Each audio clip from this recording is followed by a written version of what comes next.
bellissima, adesso la facciamo in maniera soft, elegante, diciamo che com'era quel momento, i termini erano un po' più intensi. 4 giorni senza uscire proprio dall'albergo, scendevo tipo nella reception al ristorante dell'albergo a mangiare e salivo in camera. 4 giorni così, il presidente aspettando il messaggio, che si sbloccasse la chiamata, tutto. sì.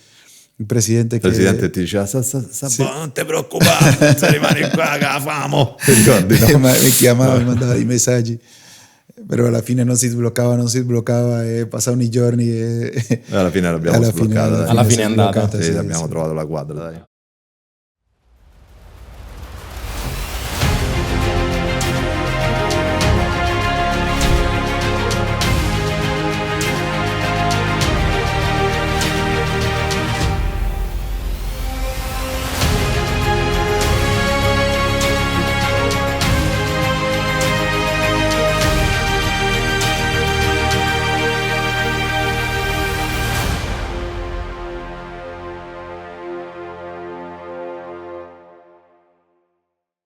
Come si vive il salto dal Sud America al calcio europeo a soli 19 anni fino ad arrivare a segnare più di 100 gol in Serie A? Che cosa succede dietro le quinte di una trattativa praticamente saltata che si trasforma poi in un'opportunità che imprime una svolta alla tua carriera? Qual è la chiave mentale per trasformare ogni ingresso dalla panchina in un impatto immediato e decisivo? Risponderemo oggi a tutte queste domande e anche a tante altre insieme a Luis Muriel. Benvenuto Luis. Grazie, benvenuto Leo. E grazie di essere qua, siamo felici di accoglierti nella sede di Roma di World Soccer Agency e quindi presento il padrone di casa, fondatore della WSA, Alessandro Lucci. Ale, ciao, benvenuto. Grazie di essere qui. Io sono Leo Castelblanco, mental coach della World Soccer Agency e mi piace sempre iniziare con una domanda particolare che è, ragazzi, ricordate il vostro primo incontro? Io sicuramente. Sicuramente perché il primo incontro è sempre un qualcosa di speciale che caratterizza l'inizio delle storie. Me lo ricordo assolutamente perché lo scoprì casualmente. Lui era un ragazzo che tornava da un'esperienza in Spagna, conoscevo soltanto il cognome perché era tanto giovane e una volta andando a trovare Quadrato, perché all'epoca ovviamente compagno di squadra nonché amico, all'epoca ci stavamo avvicinando per iniziare un percorso professionale. E andai poi a vederlo in un allenamento e in questo allenamento a Calimera scoprì insomma Ronaldo fenomeno in miniatura e lì Fernando Muriel. Lì rimasi veramente scioccato e iniziò una corte travolgente. All'inizio ero trasparente ai suoi occhi, poi piano piano insomma qualche metro è stato fatto, non è stato fatto a Lecce in maniera definitiva, però sì, me lo ricordo, ci incontrammo tramite un amico in comune in un bar di Lecce e lo volevo quasi toccare fisicamente perché quello che vedevo che faceva in campo era qualcosa di surreale. Questo è il nostro primo incontro. In quel momento quando lo hai visto in campo e l'hai visto muoversi, che cosa ti ha trasmesso?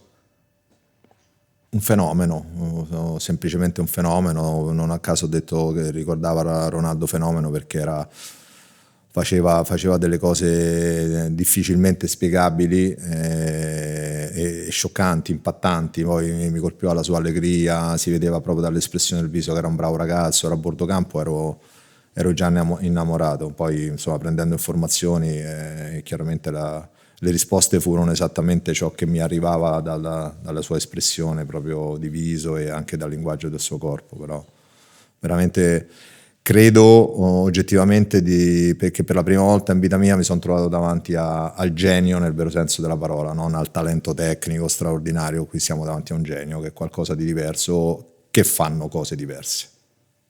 Luis, tu questo momento lo ricordi? Certo, sì, sai che me lo ricordo. Era un momento particolare per me perché stavo vivendo una bella stagione a Lecce. Mi ricordo Arturo, che è diventato poi una persona importante per noi, che l'abbiamo conosciuto lì a Lecce. Lui è venuto e mi ha cominciato a parlare di Ale, no? dopo questa esperienza a Lecce. Io in quel momento, quando ho finito quella stagione, in Italia tutti che parlavano Muriel qua, Muriel là, devo dire che in quel momento si sono avvicinati tanti procuratori, no? Anche perché io avevo un rapporto con un procuratore in colombiano che non era molto presente, quindi la gente un po' sapeva la cosa e si sono avvicinati tanti. Devo dire che sono rimasto poi colpito dalla prima volta che ho parlato con Ale, perché credo che poi da quel momento è partito tutto, no? Tutto quello che è venuto dopo, quello che lui riusciva a trasmettermi quando mi parlava, l'ho sentito subito. Mi ricordo che avevo tante proposte, tanti messaggi di tanti procuratori che ti porto qua, ti porto di là, con delle squadre incredibili che Però non tu ti dicevi trasmettevano. no, alla fine no, dicevi no. Poi come sono fatto io, ero un po' come che ero dispiaciuto un po' di lasciare quel procuratore che avevo, perché è lui che continuava tipo a dirmi aspettami che faccio una cosa, aspettami, io dai, alla fine lui mi aveva promesso, no? Tipo dammi 6 mesi, in quei 6 mesi non è successo niente e alla fine diciamo che ho preso la decisione di finalmente venire a lavorare con Ale. Nei primi momenti in cui vi siete conosciuti, insomma, quando parlavi di questo primo incontro, i tuoi occhi parlavano tanto e ti volevo proprio chiedere, Ale, nei primi momenti cosa ti ha trasmesso? Cosa ti ha fatto dire sì è lui? È una cosa difficile da spiegare, poi io te l'ho detto tante volte a Ale, ogni volta che mi parla, che mi dice le cose, è come che Arriva qualcosa. Arriva. È difficile da spiegare. E penso che questa cosa qui per te, che sei un ragazzo di una sensibilità estrema, è stato un pochino la conferma che era la persona giusta, è qualcosa che hai sentito. La cosa più importante. Io devo dire, sono fatto tipo da quelle cose, a sensazioni, da come mi sento. Quindi, per dirti, io sono tipo fatto che vedo le persone o sentole e da quello che mi trasmettono decidi o capisci. No? Certo. È quello che mi è successo anche con Ale. Infatti tu, Luis, in Europa avevi già fatto Granada, poi arrivi a Lecce. Com'è stato l'approccio alla Serie A? È stato bellissimo, è stato bello perché penso dalle prime partite, per le mie caratteristiche, riuscivo a fare le cose in maniera, diciamo, facile. E piano piano, sì, e piano piano che mentre passava più il tempo, le partite, mi divertivo di più. E quindi l'approccio è stato bellissimo, è stato bello dall'inizio. Penso che è stato quello un pochino il centro di tutto, la tua leggerezza, tutto, sì, ecco, la ricerca del divertimento e l'averlo trovato. Il prendere le cose tipo in quella maniera dall'inizio subito mi ha fatto poi di vivere una bella esperienza qua in Italia. Ale, tu ti ricordi di questa sua meravigliosa leggerezza, la definirei in questo modo, soprattutto nell'approccio alla Serie A, insomma un campionato. Me la ricordo non conoscendolo, me la ricordo perché lo vedevo da fuori e, come ti dicevo prima, rimasi talmente folgorato nel vedere l'allenamento che poi iniziai a seguirlo con attenzione e regalava magie, era in leggerezza, l'hanno sempre massacrato per tutta la carriera con questi 3 kg in più, 3 kg in meno, che poi era tutto secondario come importanza, anche perché poi dopo lui si doveva sentire felice e anche con 3 kg in più, 4 kg in più faceva il vuoto quando partiva. Però la cosa che mi colpiva molto è che si divertiva a giocare. Quella era una squadra che giocava bene, aveva lui, aveva Quadrato che gli avevano dato tante bollicine, tanta frizzantinità, e lui faceva delle cose uniche, e lì ti rendevi conto che stavi davanti a un potenziale fenomeno. E io mi ricordo perfettamente quello che lui ha detto prima, cioè che alla fine della stagione c'era il mondo dei procuratori, sì, che lo volevano in Italia, perché il suo calcio era di dimensioni mondiali, cioè perché quando uno riesce a esprimere in un rettangolo verde quello che esprime lui, quello è un linguaggio che arriva anche a Real Madrid, a Barcellona, ai top club, cioè quando giochi quel calcio là, a quella velocità là, con quella qualità unica, è chiaro che sei appetibile per tutti i club e essendo appetibile per tutti i club aveva già preso un'internazionalità anche nel mondo dei procuratori. E dunque era un sogno, cioè averlo era un sogno, era un divertimento unico, perché poi io sono sempre stato abituato così, come l'ha detto lui segue il suo istinto, anch'io mi devo innamorare del ragazzo che entra a far parte di questa famiglia, e quando ho visto lui ho detto, cioè, qui siamo davanti a qualcosa di unico, che non avevo mai visto dal vivo, così. E dunque era più che un desiderio, era diventata proprio un'ossessione. Infatti l'ho stalkerizzato, ma ancora non so come si dice, però insomma l'ho massacrato, ecco, in altre parole. Cosa ricordi dell'esperienza a proposito di questa magia degli anni di Udine? Perché lui ha fatto 3 stagioni in cui ha fatto vedere al mondo, a tutti, chi è Luis Muriel. Cosa ricordi di quell'esperienza specifica? Ma a Udine credo non ci sia stata l'energia giusta per fargli continuare quel percorso incredibile che ha fatto a Lecce. Lui è un ragazzo che ha bisogno di calore, non soltanto climatico, ha bisogno di sentirsi amato, ha bisogno di sentirsi rispettato come ragazzo, perché calcisticamente come fai a non rispettarlo?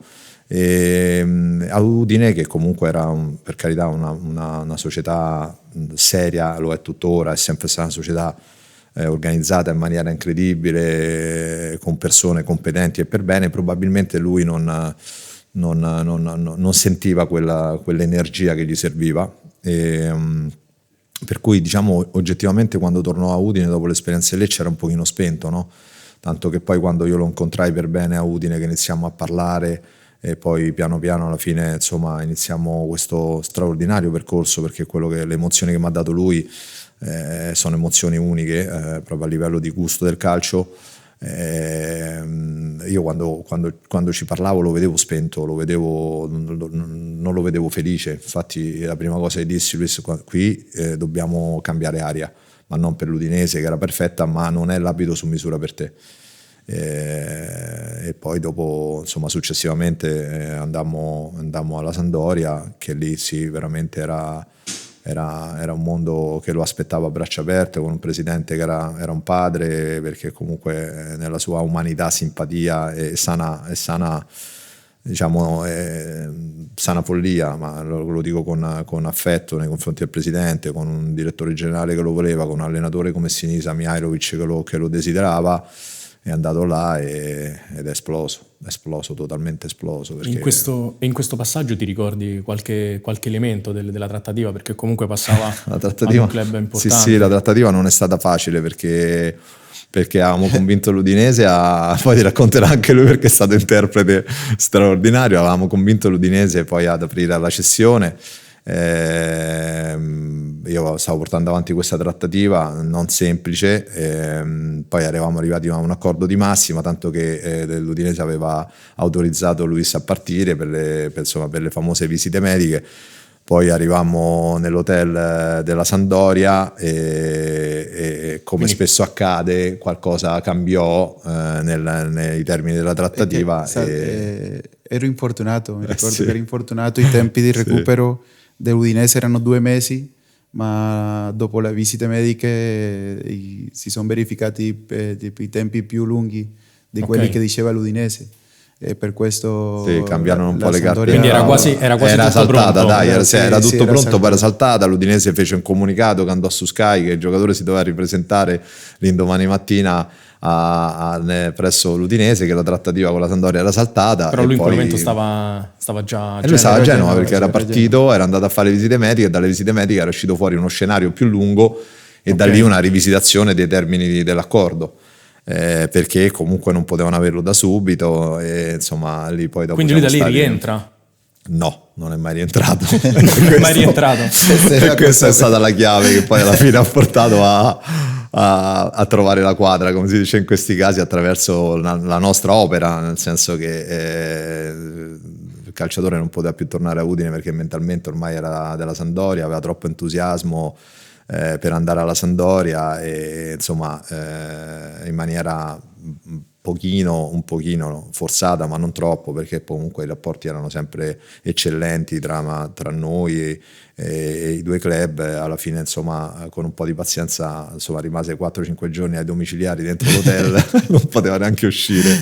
E quei 4-5 L'Udinese giorni lo richiamava in casa, però tu gli hai detto non si va. Me la mettemmo a posto e insomma poi rimase alla Sampdoria, però non fu proprio semplicissima. Adesso la facciamo in maniera soft, elegante, diciamo che com'era quel momento, i termini erano un po' più intensi. 4 giorni senza uscire proprio dall'albergo, scendevo tipo nella reception al ristorante dell'albergo a mangiare e salivo in camera. 4 giorni così, il presidente aspettando il messaggio, che si sbloccasse la chiamata, sì. Il presidente ti diceva sì. Non ti preoccupare, se rimani qua che la famo, ti ricordi, no? Mi chiamava, mi mandava i messaggi, però alla fine non si sbloccava e passavano i giorni e alla fine l'abbiamo sbloccata. Alla fine è andata. Sì, abbiamo trovato la quadra, dai. E a proposito di Samp, in un post partita di 10 anni fa una persona ha fatto una dichiarazione, disse: Luis Muriel mi ricorda Ronaldo, quello brasiliano. Ti ricordi chi è stato a fare questa dichiarazione? Sì, che me lo ricordo, lo ricordo con grande affetto, perché anche lui è stato molto importante in questa trattativa che parlavamo prima, e lo ricordo con tanto affetto. Mister Mihajlovic. Parliamo di Sinisa Mihajlovic. Sì, mi ha dato tanto, veramente, quando sono arrivato alla Samp. Hai giocato 6 mesi con lui? 6 mesi, sì, me lo trasmetteva tantissimo. Sono state poche partite perché alla fine poi lui è andato al Milan, però in quei mesi lì veramente si è creato un rapporto molto bello. Poi l'ho incontrato tante volte, no? Da avversario, ogni volta mi abbracciava e mi lasciava quel profumo che aveva, che durava una settimana. Sì, vero. E quindi era bello perché quello, arrivavo a casa che mi toglievo magari la tuta della squadra e c'avevo ancora il suo profumo, e ricordarlo mi fa sempre piacere. Sicuramente il profumo è un qualcosa che ti è rimasto impresso, e in particolare cosa ricordi di lui? Se dovessi dire una cosa su di lui, come lo descriveresti? Il carattere, la forma di trasmettere le cose, no? Cose che voleva, sia come persona che come allenatore.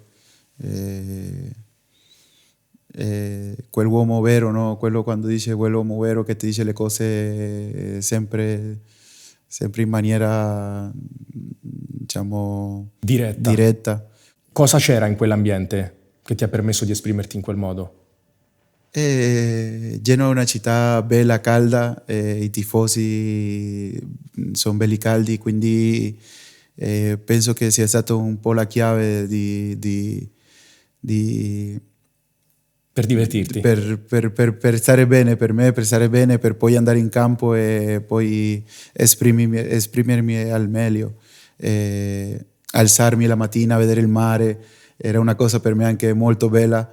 E poi il calore, la gente, andare per strada, quella rivalità tra Genoa e Sampdoria che si sente bella, i tifosi del Genoa che comunque mi dicevano le cose ma in maniera divertente, no? Come sei tu? Sì, e quindi era una cosa molto molto bella. Penso che anche con i tifosi genuani che trovavo, no? Per strada, o che andavo magari un posto a mangiare, magari quello che ti portava le cose era un genuano e ti diceva le cose, nel derby stai buono, non segnare, quelle cose. Okay. Era una cosa che la vivevo tutti i giorni e che mi faceva star bene. Penso che si può dire che ti faceva stare bene perché alla fine era il clima e l'ambiente che si connetteva perfettamente con quello che sei tu. Certo, sì. E poi, come ti ho detto, i tifosi, il calore della gente, i tifosi della Sampdoria sono E credo, tifosi belli caldi, trasmettevano tantissimo, trasmettono tantissimo. Quella tifoseria, vedere quello stadio, la coreografia prima di ogni partita era una cosa unica. Sicuramente è stata una delle cose più belle vissute in carriera.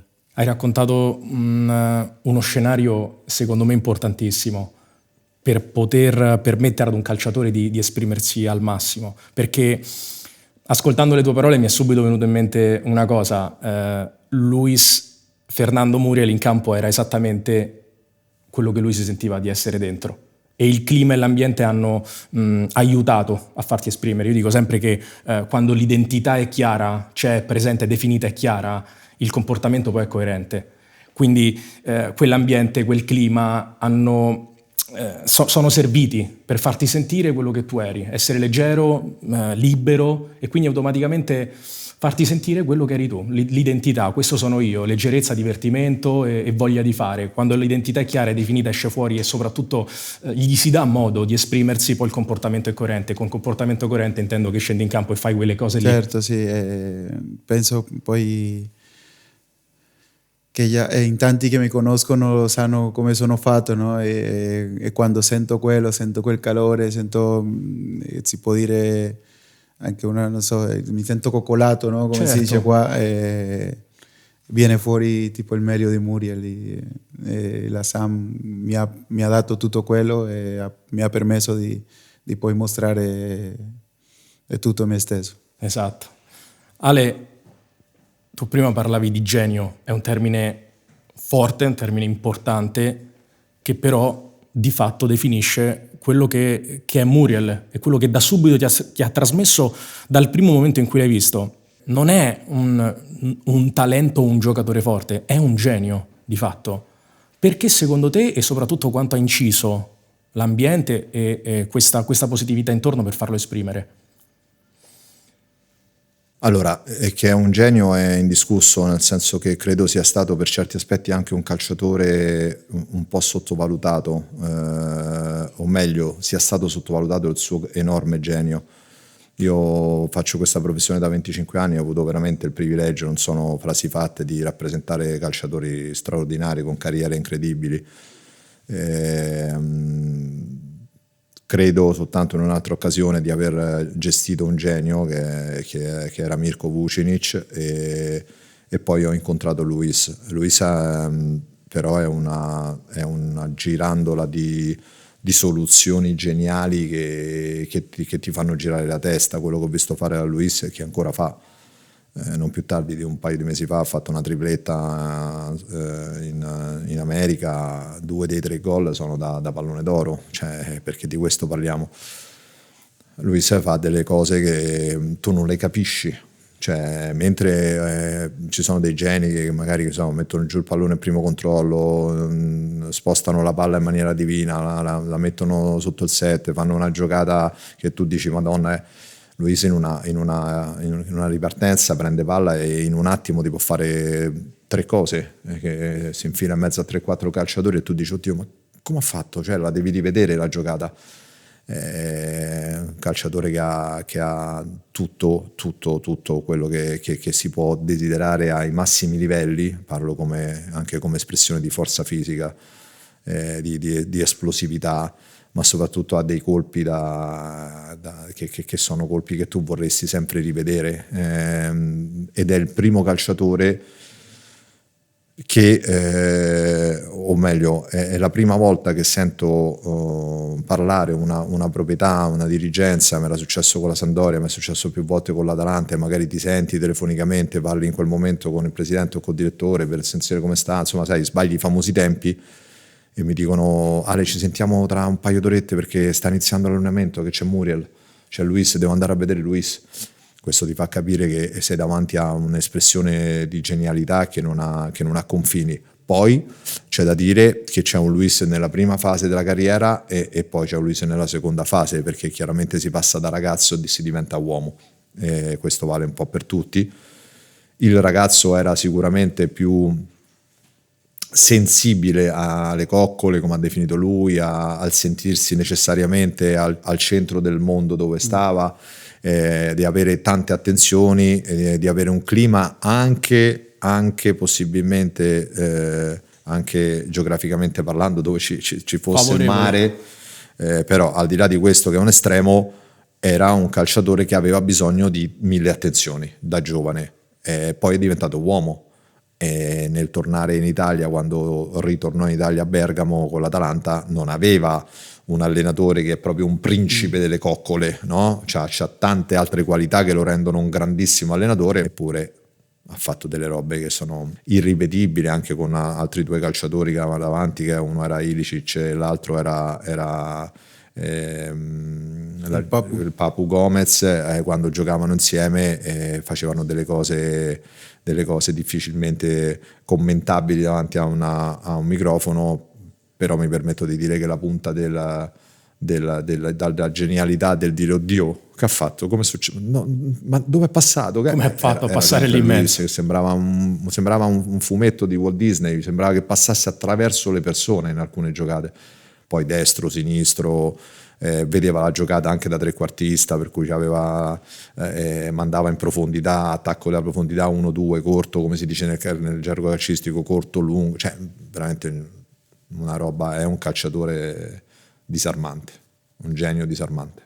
A proposito di queste giocate, di come accarezza il pallone, di come senti il gioco, no? Prima a pranzo stavamo dicendo: Luis, ti ricordi quel gol di Tacco al Milan? E non so chi a un certo punto ti ha chiesto: ma come fai a pensare solamente di farlo un gol del genere? E dentro te dicevo, lui in quel momento non pensa. Cosa c'è dietro all'espressione di un gesto tecnico che esce con una qualità così alta? Sono cose inspiegabili, perché veramente sono cose che vengono lì al momento. Sì, ancora me lo ricordo benissimo, sì. Ancora sento le urla dei tifosi, sento tutto, me lo ricordo bene, ma se ti dico che cosa mi è passato per la testa non so, non mi ricordo. Poi sono cose che non si possono allenare, non puoi allenare un tacco, non puoi allenare un gol di tacco, non lo puoi allenare. Di quelle cose che vengono al momento. Possiamo dire che l'espressione massima in un giocatore arriva quando non pensa?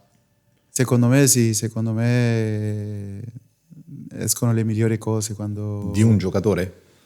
Sì. Dipende, dipende dal ruolo, dipende chi sei. Da lui sì, se davanti alla difesa non pensi è un problema. Adesso ero troppo concentrato nell'immaginario di pensare davanti alla difesa. Da un genio come lui, se il genio non pensa, sono d'accordo. La capacità di spegnere la mente analitica, l'analisi, la voglia di capire cosa può succedere, cosa non può succedere, perché quella roba blocca, certo, l'espressione del potenziale, no? Il famosissimo potenziale. Sì, magari se in quel momento mi tenevo a pensare il minuto, era il 95esimo, la partita 2-2 che potevamo vincere, l'occasione all'ultimo, se mi mettevo a pensare se faccio il tacco qua lo sbaglio, certo, sono morto. Quindi sono cose che lì nel momento penso che ti vengono e basta, non puoi immaginare. Che ti vengono e basta, e questo è un po' il centro di quello che sei tu. Ale, il trasferimento di Luis a Siviglia, sì, nel 2017 fu un record. Ti ricordi perché? 24 milioni, insomma una cifra importante, sì, da record. Fu un record all'epoca, non so adesso dove siamo messi nella classifica dei trasferimenti del Siviglia. All'epoca fu il trasferimento più caro della storia del Siviglia, me lo ricordo perfettamente. Mi ricordo che anche lì c'era una trattativa che insomma avevamo con, insomma, il nostro gruppo di lavoro condotto in porto, poi all'ultimo cambiarono un pochino i parametri da parte della Sampdoria, e insomma poi è anche parte del nostro lavoro. Ci fu insomma da sudare un bel po' per rimettere tutto in piedi e per poi condurla in porto, e andò tutto bene. Ma mi ricordo anche un aneddoto che è molto simpatico, almeno ancora mi fa sorridere, perché il Siviglia ovviamente era impaurita da questa cifra importante, molto importante, e qualcuno al presidente, che il presidente mi sembra che avesse un amico colombiano, un suo referente, che gli aveva detto che aveva visto Muriel, però presidente ci pensi bene perché comunque è sovrappeso, sempre sta storia del sovrappeso. In effetti lì qualche grammo in più era estate, l'aveva preso, e a un certo punto io dico, ma parlo col presidente, dico ma no, Press, ma assolutamente, ma il calciatore sta benissimo. Poi se vuole la prossima settimana, una settimana, 10 giorni, lo può vedere anche dal vivo. Io chiamo Luis e dico: Luis, facciamo una video call, fammi vedere come stai. Io chiamo la video e dico: ok, tutto chiaro. Domani viene una persona che lavorava con noi, che era un nutrizionista in preparato atletico. Diciamo, io ho detto in 7 giorni dobbiamo perdere X chili, adesso senza entrare nel dettaglio. La persona partì l'indomani, e Luis come un soldato, perché aveva l'obiettivo, perché a Luis se gli dai l'obiettivo che lo deve decidere lui, poi si accende, no? Accende tutto il genio e veramente accende gli special. Nell'arco di una settimana fu un soldato straordinario. Considera che questa nostra persona di fiducia che lavorava con noi stava con lui dalla mattina alla sera, dormivano anche insieme, per cui quasi. Sì, il peso, doppio allenamento, praticamente aveva una dieta veramente molto, molto dura, che rispettò alla lettera, e arrivammo la settimana dopo dal presidente lì al Siviglia alle famose visite per controllarlo, per vederlo, che stava veramente tirato. E poi la cosa si concluse, però sta cosa fece molto ridere, perché tutto estemporaneo. Sì. Oh Luis, domani arriva, va bene. Cioè, e questo è il famosissimo ruolo strategico di un agente dietro ad un calciatore, soprattutto di questo livello. Tu Luis, che ricordi hai del periodo di Siviglia, se fai uno sguardo indietro? Beh, mi ricordo che è stato duro in certi momenti, perché i tifosi sono abbastanza pesanti, no? Quando le cose non girano magari in certo modo. È una cosa che magari ho subito tanto io, perché mi ricordo che era la seconda, terza partita che giocavo e magari avevo sbagliato qualche gol nelle prime 2 precedenti, e già si sentivano, già la seconda, terza partita, già in tribuna si sentivano i fischi, okay, o i rumori quando magari perdevo un pallone o le cose. Sono cose che ho cominciato un po' a subire, no? da subito, e sono cose che poi magari hanno pesato, no? Negli anni, nell'anno e mezzo che sono stato lì.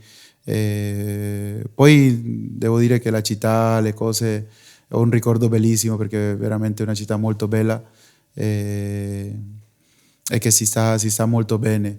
Mi avrebbe fatto piacere sicuramente vivere qualcosa di diverso a livello calcistico, perché è una città dove si può stare bene. E in quel caso quanto hanno inciso effettivamente su di te queste cose di cui parli, questo clima un pochino negativo a volte? Tanto, mi ricordo tanto che credo che dopo 6 mesi ho chiuso anche l'account di Instagram, perché veramente erano pesanti loro come tifo, i messaggi, le cose. Immagino che è uno stato d'animo che tu ti portavi anche in campo. Sicuro, sì. Entravi con una pressione già in più, diciamo, già aspettando magari... Non pensavi solo al gioco, ecco. Aspettavo quel pallone perso e sentire i rumori o sentire i fischi, quindi era una cosa abbastanza pesante, diciamo. Certo.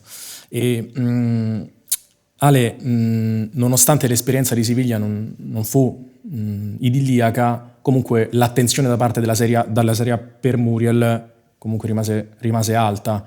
Ricordi, ci fu una trattativa con il Milan, ricordi quel passaggio? Ma guarda, rimase alta per 2 motivi. Il primo, perché comunque lui in Italia fece grandi cose, e il secondo perché a un attaccante gli si dà sempre un'altra chance. L'attaccante c'ha un mondo a parte nel mercato, anche se viene da annate, parlo in generale, è un buon attaccante, non stiamo parlando di un fenomeno come lui, ma un buon attaccante, e che comunque viene da annate un po' difficili, c'è sempre una squadra, un direttore, un allenatore che gli vuole dare una chance, capito? Sono io che lo riaccendo, sono io che faccio, perché poi comunque alla fine è il finalizzatore, è colui che comunque spesso ti aiuta a vincere le partite.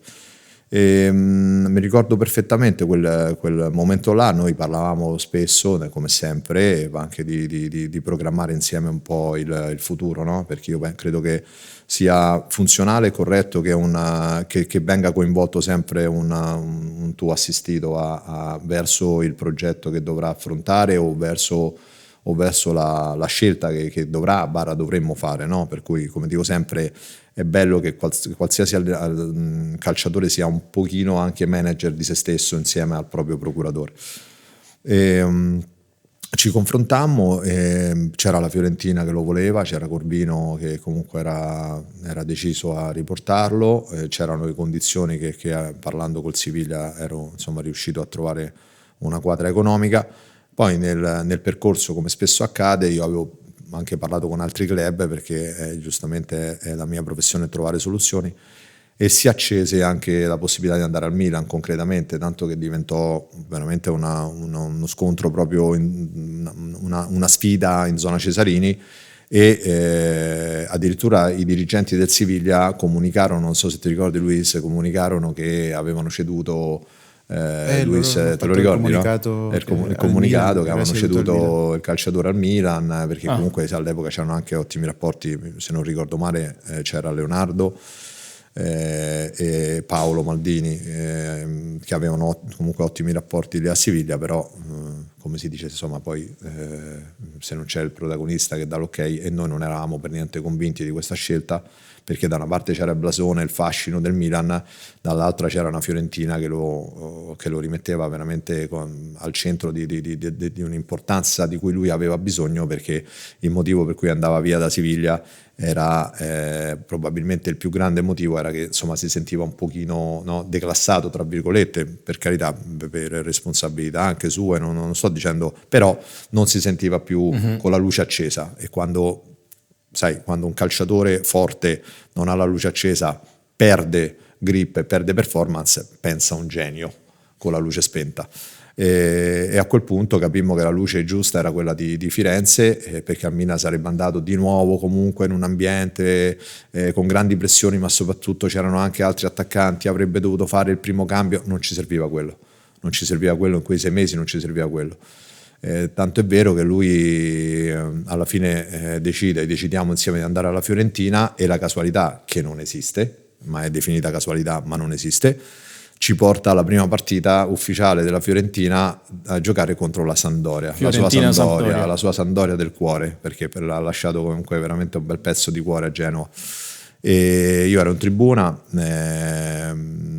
e lui decise di presentarsi così, come un giocatore semplice in punta di piedi, facendo una doppietta, la prima partendo a 50 metri dalla porta saltando 4 giocatori, la seconda addirittura esagerò e partì a 75 metri dalla porta con un controllo di spalla alla porta, di tacco, salto al difensore centrale, e poi fece 75 metri di corsa e con una facilità estrema la incrociò sul secondo palo. Senza gioire, aggiungerei, vedi pure di gioire, li ha ammazzati su quella partita. e non esultò per rispetto perché assolutamente, ma lui è un ragazzo veramente che ha questo tipo di sensibilità, e non è una moda, a volte è una moda di non esultare, lui ce l'aveva proprio, questa cosa la sentiva. Però quello fu proprio, come dire, la pillola che avevamo scelto la strada giusta, ci fece capire che avevamo scelto la strada giusta, e fece 6 mesi dove veramente fece Muriel, e c'era Mister Pioli che era calcisticamente e umanamente innamorato di Luis, e anche i compagni. Lì hai ritrovato un ambiente positivo, un ambiente stimolante. Ho ritrovato quello che parlavamo prima, no? Sì. Ho ritrovato il calore della gente, ho ritrovato un allenatore che mi faceva sentire importante, che mi permetteva di esprimermi al meglio. Sono stati 6 mesi bellissimi. E torniamo sempre all'importanza dello stato d'animo, no? Quando si gioca. E poi mi ricordo, parlando sempre della trattativa con il Milan, ogni volta che giocavo contro il Milan c'era Paolo Maldini che mi incontrava fuori lo spogliatoio mi diceva non hai voluto venire da me, non hai voluto venire da me. E io che cioè, vedevo Maldini che mi diceva queste cose, che abbassavo la testa e mi vergognavo tantissimo. È stato anche un'aneddota che ricordo bene di questa trattativa. Infatti a Firenze fai benissimo, poi torni a Siviglia e come finisce poi a Bergamo, Ale? Come torna? Allora, torna a Siviglia, però chiaramente era una pagina chiusa, perché quando vai via è perché non ci sono più, come dire, no, i requisiti giusti per rimanere da ambo le parti, no? Per cui era una storia che era destinata a terminare con grandissima serenità e con grandissimo rispetto, e in quel periodo c'erano più squadre che lo volevano in Italia, proprio perché aveva fatto 6 mesi fatti bene. Questo è lo sliding doors, no? Anche la responsabilità che si deve prendere poi un agente, no? Perché sennò poi dopo essere agente non significa andare a discutere il contratto del calciatore, come magari pensano tanti che sono fuori da questo ambiente, ma è sicuramente creare un mercato e un'attenzione nei confronti del tuo assistito, ma anche prenderti la responsabilità di dirgli che cosa è giusto e che cosa è sbagliato, perché sennò poi dopo diventi uno yes man. E in quell'ottica avevamo fatto la scelta giusta, perché i 6 mesi di Firenze sono diventati fondamentali per riaprirsi un mercato importante in Italia. Se fossero stati 6 mesi al Milan, probabilmente con 8 presenze, di cui 2 da titolare, eravamo di nuovo in grandi difficoltà, perché poi il mercato che dovevamo creare per Luis doveva essere un mercato che era il giusto compromesso tra una squadra comunque ambiziosa, un club ambizioso, e la possibilità di sentirsi importante, no? Perché certo, questo vale un po' per tutti i calciatori, però nel caso specifico di Luis, sia per il suo carattere, sia perché è veramente un fenomeno, lo diventa ancora di più. E dunque mi chiamò il presidente Percassi, Luca, e mi disse: ma com'è la situazione di Luis? Perché la Fiorentina aveva la possibilità di riscattarlo, poi in quell'interregno ci fu il cambio di proprietà. Nel perdere il cambio di proprietà, nel perdere il tempo anche tecnico, burocratico, verso questo cambio di proprietà, scade l'opzione, e lui tornò a Siviglia. Tant'è vero che quando mi chiamò Luca Percassi mi disse: ma com'è la situazione? Ma il riscatto, guarda, no, è scaduto. Ma sei sicuro che è scaduta l'opzione? Dico: certo, assolutamente è scaduta, sì, perché sono passati i tempi tecnici e non c'è stata la possibilità, proprio per il cambio di proprietà, e si manifestò subito con un entusiasmo contagioso nel volere Luis all'Atalanta, e fu molto concreto, perché insomma nell'arco veramente di 3 o 4 giorni chiudemmo la trattativa. Fu un blitz. Scusami, proprio. Mi ricordo che anche lì è ritornato il Milan. Sì, sempre il Milan c'era, assolutamente. Che però loro volevano fare prestito. Assolutamente, sì. L'Atalanta era pronta a comprarlo, spese tanti soldi. Anche l'allenatore del Siviglia, mi ricordo che ero a giocare la Coppa America in Brasile, e l'allenatore del Siviglia mi ha chiamato, che era nuovo, che era appena arrivato, Lopetegui. Come no? Mi ha chiamato lì in Brasile e mi ha detto che lui arrivava, che siccome io ero di proprietà del Siviglia, che mi voleva mettere al centro del suo progetto, delle cose, voleva fare. Però alla fine avevamo già deciso, certo, io comunque insieme a Ale avevamo già costruito sì, tutto, e gli abbiamo comunicato che sì, era un ambiente non era proprio l'ambiente ideale per continuare. Sì. E noi comunque all'Atalanta ci fosse questo, ripeto, questa energia contagiosa da parte del presidente, che poi ovviamente insomma trasferì anche a Luis. Luis parlò con tutti e sentì proprio quella roba che serviva. Oltretutto l'Atalanta lo comprò e lo pagò tanto, e lì è nato il secondo tempo della carriera di Luis, dove è diventato uomo, con un allenatore che lo ha migliorato sotto tutti gli aspetti, pur non accarezzandolo mai, come dicevo prima, per cui non era solo la coccola, era la considerazione calcistica, che è una cosa che è più importante magari di una coccola, che poi dopo non viene accompagnata dai fatti, perché poi nella vita spesso, insomma, tante promesse, tante parole, poi i fatti magari non sono gli stessi e lì rimani deluso. Invece Lui entrò in un Atalanta che era in crescita esponenziale, in un progetto che era incredibile, davanti, come dicevo, avevano una qualità pazzesca e lui si diventò uomo, anche calcisticamente, scrivendo pagine importanti e facendo cose uniche. Com'è lavorare con un allenatore come Gasperini? È bello, è tosto ma è bello. Sempre detto, guarda, quando tutti, tanti, no, che calciatori che in questi anni Atalanta sono andati via, magari anche parlando, no, in maniera bella dell'allenatore, io invece sempre ho detto il contrario, no, perché con lui ho avuto sempre un bel rapporto, ma per come sono fatto io trovavo sempre il modo di magari farlo ridere o sempre parlare bene. Comunque anche lui quando mi diceva le cose a me me le diceva in certa maniera, no? Vedevo magari tanti altri che quando le urle le cose, quando doveva parlarmi a me le cose venivano magari in maniera più tranquilla. Ok. E questa cosa per tutti questi anni, diciamo, ho avuto un bel rapporto con Ma lui. questo perché tu avevi un rapporto speciale con lui o perché lui comunque modulava la sua comunicazione, perché sapeva che a te arrivava in un altro modo? Non penso che sia stato quello, penso che è nato quel rapporto così spontaneo e è andato così in avanti. Poi non è che non mi diceva le cose, mi diceva e molto spesso mi diceva le cose, però magari non in quella maniera forte, diciamo, come potevo utilizzarlo in altri momenti. Io penso che si è creato più in maniera spontanea, tanto che quando sono andato via, quando hanno vinto la Coppa, erano lì sul pullman. Non mi ricordo chi aveva il cellulare, mi hanno chiamato, io ero lì in America, mi hanno chiamato. Avete festeggiato insieme. Stanno festeggiando e lui ha voluto prendere il cellulare per salutarmi, no? E lui mi ha cominciato a far vedere la gente, guarda, questo è tuo. Quindi è stato un perché rapporto Bergamo molto per bello. te è casa, è diventata casa negli anni. Certo, sì. Adesso anche quando torno sentirti sì, come a casa. A proposito di casa, poi a un certo punto esci di casa e arrivi a Orlando City. Come l'hai vissuto questo cambiamento forte? Perché è un cambiamento forte. È stato un cambiamento molto forte, voluto da me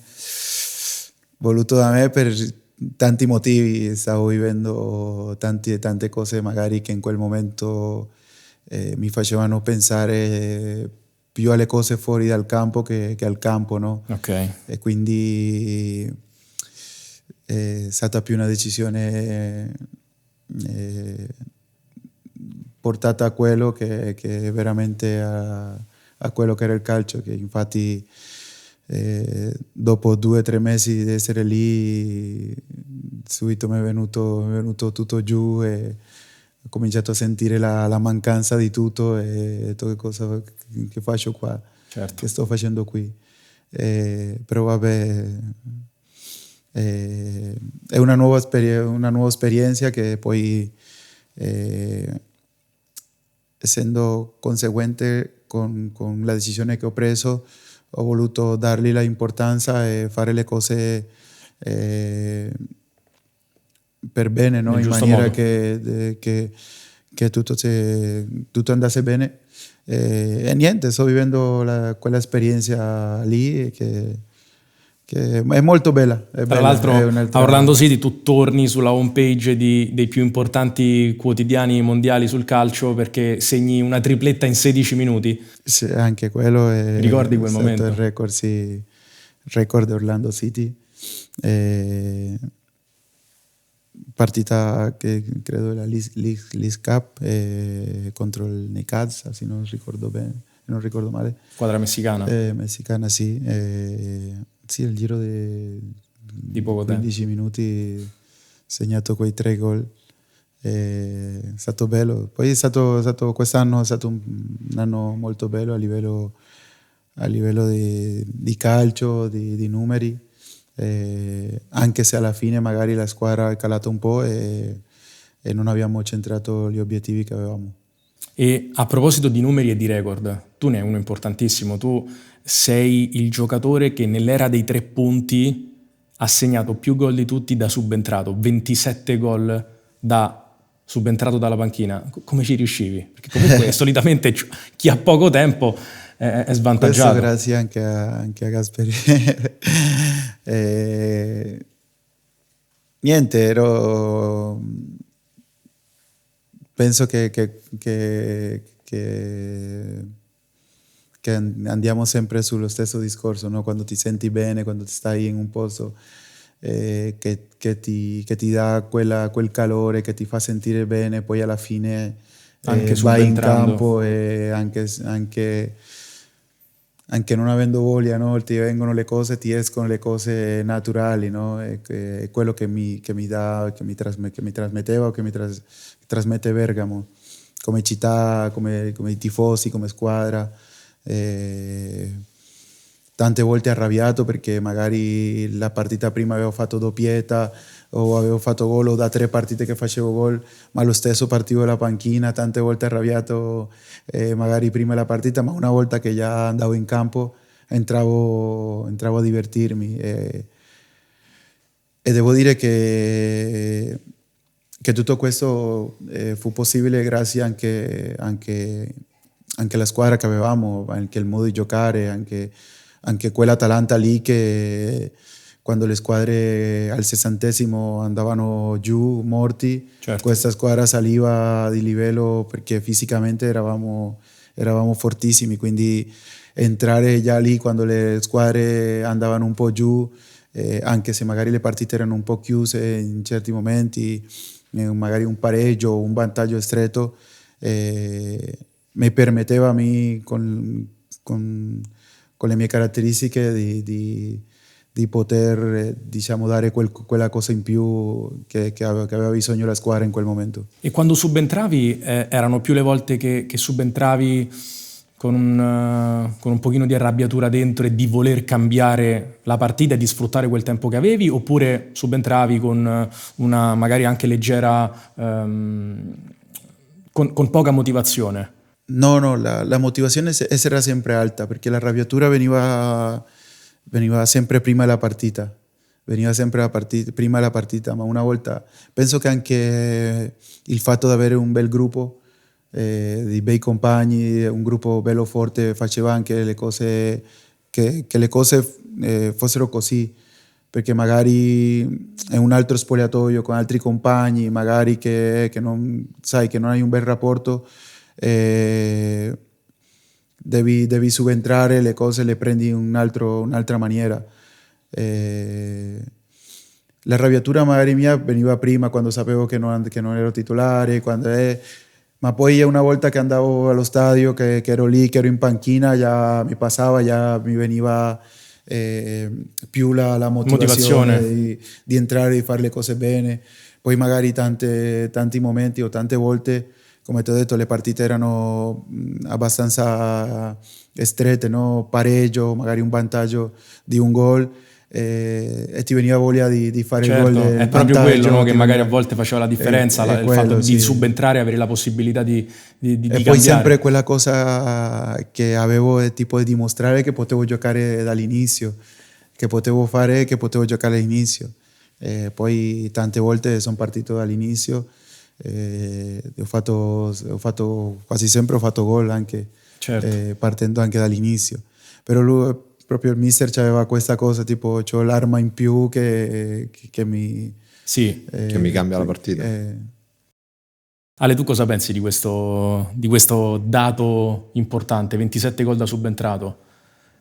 Ma io tante volte quando penso a lui mi faccio anche spesso domande improntate sull'autocritica, no?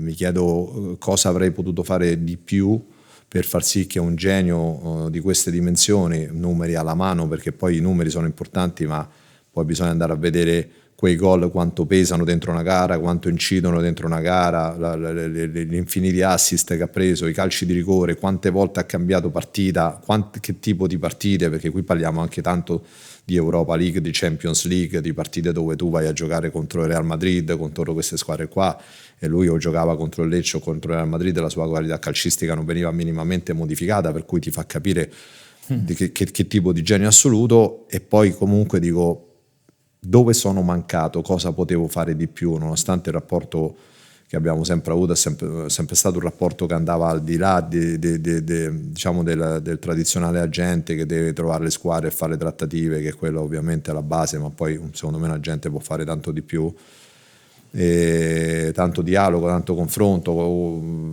tanti scambi motivazionali nei momenti in cui lui stava giù, perché chiaramente ripeto, è un ragazzo che ha dotato di quello di cui stiamo parlando fino adesso, ma che chiaramente ha anche degli scompensi, un effetto rebound. Normalmente si dice genio, sregolatezza, i detti sono spaccati di vita, qualcosa significa sta roba qua.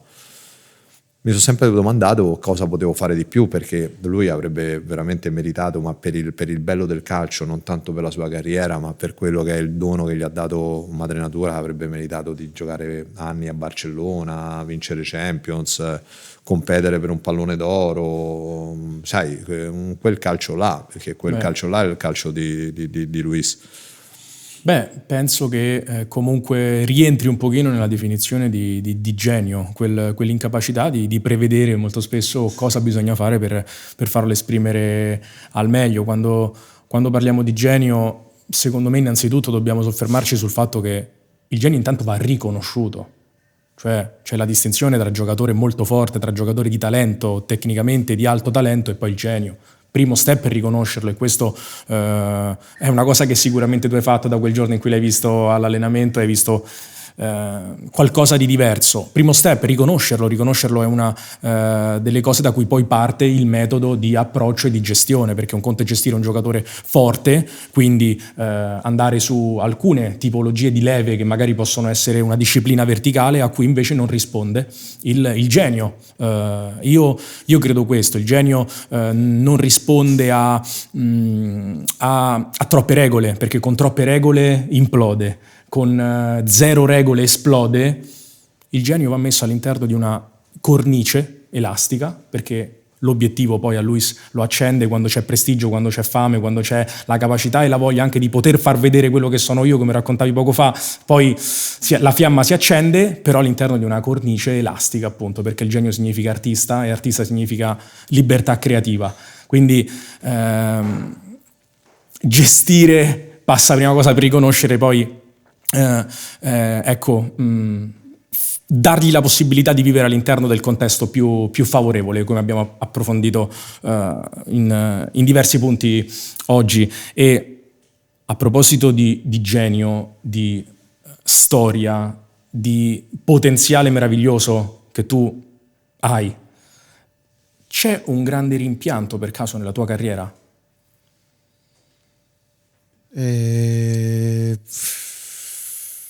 Sì, posso dire il fatto di magari non aver indossato magari una maglia prestigiosa, no? Magari quella mancanza di ambizioni in certi momenti o in carriera, che magari non mi ha permesso di fare quel salto lì.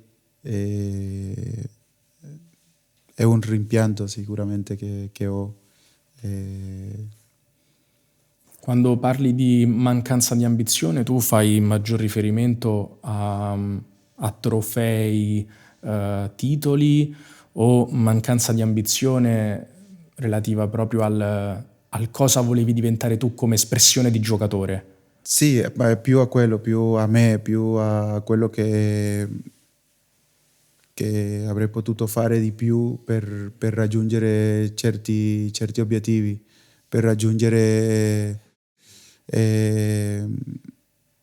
per fare un altro passo, no, in carriera. È vero che ho fatto delle cose belle, che mi sono divertito, che ho giocato diciamo, a un livello molto buono, ma proprio quella cosa lì, no, che ti permette di andare oltre. Certo. Penso che... Però sei stato te stesso. Sono stato me stesso. Molto spesso ti hanno accostato a problematiche legate alla tua nutrizione. Ti ha dato fastidio essere accostato molto spesso a questo mondo? All'inizio mi ha dato un po' fastidio, sicuramente. Poi piano piano cominci a convivere con quello, no? Sai, e poi era tutto legato, poi andando in avanti in una carriera vedevo, no, che la cosa era tutto legata al come andavo in campo. Quando le cose andavano bene, guarda Luis come è bello tirato, è in forma. Quando magari le cose non andavano bene, guarda che ha preso qualche chilo in più, le cose.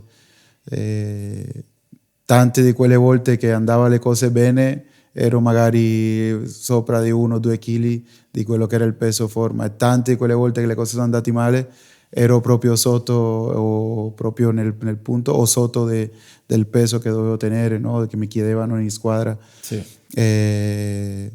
Era tutto legato a quello, a come andava a morire in campo. Poi le cose andavano bene, parlavano tutti. È interessante questa cosa, perché molto spesso si diceva con un controllo del peso avrebbe fatto meglio. No, penso che mentre ero in stagione o mentre giocavo, posso dire che quasi sempre sono stato, perché poi una volta che sei dentro, tipo nella squadra, c'è il controllo ogni settimana o ogni 15 giorni, quindi non è che poi che vai fuori, che puoi stare fuori tanto tempo, puoi stare fuori forma, magari senza che le nessuno cose, ti controlli. senza che nessuno le controlli. Come ti ho detto, poi era tutto legato a come andavo in campo. Se le cose andavano bene era tutto a posto, se non andava bene era un po' grasso. Ale, tu che ne pensi di questo? Perché è un dato particolare, Luis. Io penso che devi conoscere la psicologia della persona che hai di fronte, no? E questo fa tutta la differenza del mondo, perché se parli asetticamente è chiaro che è un calciatore che ha il peso forma, la massa grassa, la massa magra al top, che si alimenta in maniera perfetta, è sicuramente un di più, però poi bisogna vedere quanto incide tutto questo nella parte emotiva, emozionale. Luis aveva bisogno di quelle piccole evasioni che aveva ogni tanto, e magari anche con i 2 chili in più non alterava minimamente il suo livello di prestazioni, perché magari era felice, anzi, e attraverso quella felicità, grazie anche a un altro dono che lui ha, perché se ne è parlato poco, si è parlato molto di questi 3-4 kg, 2 kg sopra, che veramente poi quando ti attaccano un'etichetta, non solo nel calcio ma nella vita, non te la togli più. Però nessuno ha mai detto che oltre il genio che aveva un'esplosione, un'esplosività muscolare, una forza fisica sulle gambe che sono imbarazzanti, cioè la sua esplosività è quella di Ronaldo nel primo periodo, è quella di Mbappé, è quella roba lì, no? E dunque uno che aveva anche quest'altra dote, quest'altro dono, poteva anche permettersi di giocare senza esagerare, ma con quei 2 kg in più, insomma, non incidevano minimamente. Io spesso l'ho visto in peso forma, addirittura qualche volta è stato anche sotto ed era spento emotivamente e chiaramente non performava come doveva. Credo che sia stata tanto strumentalizzata sta cosa, ma chi lo ha conosciuto davvero poi si è reso conto e sa che anche con qualche chiletto in più, comunque, se dobbiamo essere eleganti ti aiutava a vincere le partite, se dobbiamo essere un po' più diretti ti vinceva le partite, perché lui quando si accendeva decideva che quella partita bisognava vincere, la vinceva da solo.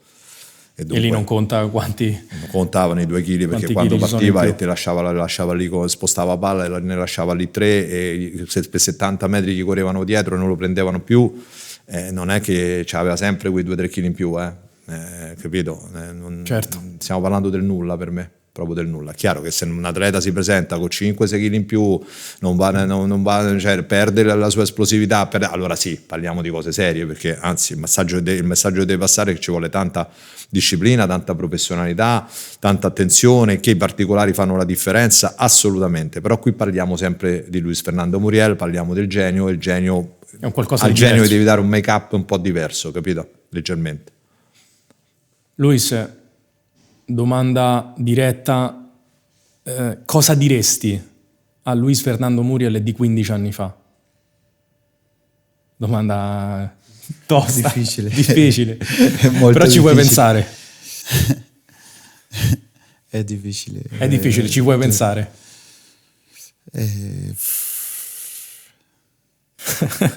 Guarda, è difficile. Direi, non so, Eri più o meno tra i 18 e i 19 anni, quindi all'inizio un pochino di tutto. Direi, non so, di godersi la carriera, di divertirsi, ma allo stesso tempo di essere responsabile, più responsabile, diciamo, con se stesso. Ok. Ale, e tu Ale cosa diresti al Luis Fernando Muriel di 15 anni fa? Allora guarda, è molto semplice, che poi è il mio rammarico, che ne abbiamo parlato tante volte, e tante volte mi sono chiesto cosa potevo fare ancora di più per dare continuità il più possibile a quella magia che lui ha. Mi fa piacere che oggi per la prima volta l'ha detto lui, perché non ho mai avuto il coraggio di chiederglielo, perché sai, è sempre una domanda un po', no?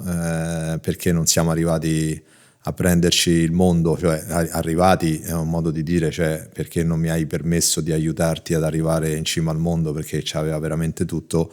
E lui ha parlato di mancanza di ambizione. Questa cosa un pochino mi rasserena, Luis, perché per anni ho pensato che forse non ero all'altezza di toccare le corde giuste a livello emotivo. Gli direi, lo prenderei per mano e gli direi dai, andiamoci a prendere il mondo, perché c'aveva tutto. E tu Luis, cosa diresti ad Alessandro che magari non hai mai avuto l'occasione di dirgli? Dale, magari l'unica cosa che posso dire è che magari avesse provato con più voglia a prendermi all'inizio. È l'unica cosa. Magari andavo a lavorare con lui un po' prima e fosse cambiato tante cose. Perché è cambiato tutto, è cambiato la carriera. Ogni volta che parlo faccio fatica, perché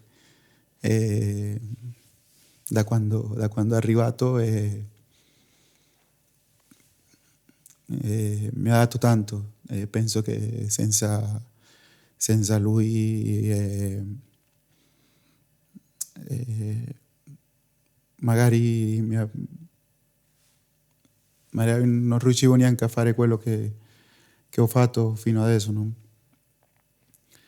Anche se alla fine parliamo che non sono andato oltre, penso che senza Ale non avrei fatto neanche questo che ho fatto fino adesso. Quindi niente, quello, non devo dire più niente. Ale ha detto delle cose meravigliose. No, è difficile mantenere un tono adesso di conversazione, perché l'emozione prende il sopravvento, l'ha presa a lui e me la prende anche a me. Io magari faccio un po' fatica, sono un po' più grande magari di lui e provo a mascherarla un po' di più, ma tu mi hai regalato delle gioie uniche, tu mi hai regalato l'orgoglio di rappresentarti, tu mi hai regalato quell'esplosività che avevo ogni volta che parlavo con tutti i presidenti del mondo e i dirigenti del mondo, perché sapevo che potenzialmente eri da pallone d'oro. Tu hai avvicinato mio figlio al mondo del calcio, perché ogni volta che ti vedeva impazziva, e quella volta a Firenze c'era anche lui, per cui diventa difficile andare avanti su una conversazione del genere, dai. Allora proviamo un attimino a fare un passo in avanti. e ti chiedo, quali sono le 3 cose alle quali non rinunceresti mai nella vita, eccetto famiglia, persone care? Il calcio, sicuramente. Non rinuncerei mai a tornare nel mio paese ogni volta che magari posso avere la possibilità. È una cosa che mi Fa bene. Che mi fa bene. Mettermi seduto lì fuori casa, no? Con gli amici è una cosa che mi fa stare molto bene.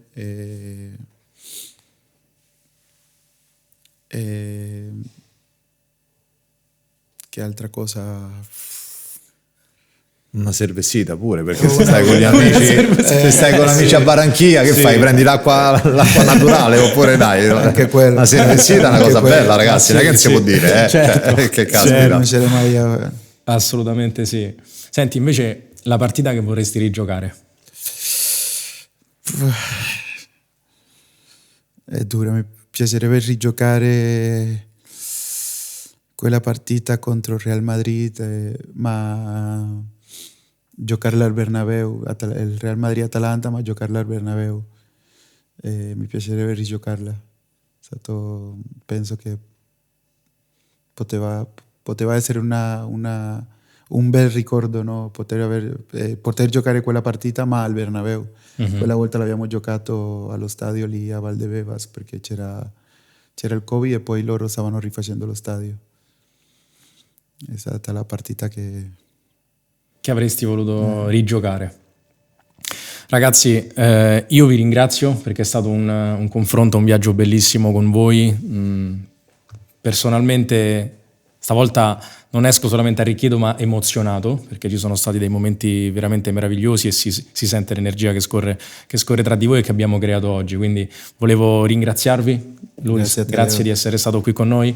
Grazie ad Alessandro Lucci. Grazie a te. Grazie a chi ci ha seguito e a presto.